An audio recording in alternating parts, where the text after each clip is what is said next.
నాగశ్విని గారు అసలు ఆయన ఎప్పుడు నన్ను ఆశ్చర్యపరుస్తూనే ఉంటాడండి. ప్రతిదీ కూడా అసలు ఏ క్యారెక్టర్ దగ్గర నుంచి ఏం కోరుకుంటున్నారు, ఏ క్యారెక్టర్ ఎలా బిహేవ్ చేస్తుంది, చాలా డీటెయిల్డ్గా ఆయన నాకు చెప్పాడు.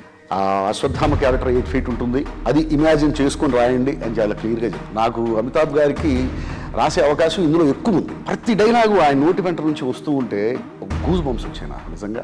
కమల్ హాసన్ గారికి, ప్రభాస్ గారికి నా లైఫ్లో ఇప్పుడు ఫస్ట్ టైం రాశానండి. చాలా మందికి కమల్ హాసన్ గారు ఎందుకు ఆ మాట వాడారు అనేటువంటి ఆలోచన కొంతమంది అడిగారు నన్ను. జగన్నాథ రథ చక్రాలు వస్తున్నాయి అంటే దాని అర్థం భగవంతుడు వస్తున్నాడు. సుమతి అనే క్యారెక్టరే ఆ భగవంతుడిని మోసుకొస్తున్నటువంటి జగన్నాథ రథం.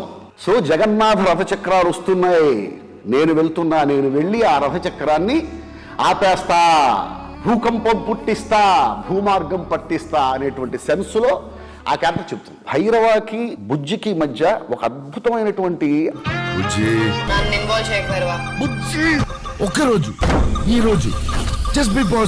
కలియుగం అంటే ఏంటండి, స్వార్థం ఎక్కువగా ఉంటుంది అంతే. అయితే మార్పు అనేది వస్తుంది ఖచ్చితంగా రేపటి కోసం. ఎవరి వల్ల అయితే కాలం మారిందో అతనే భగవత్ స్వరూపుడు అంతే.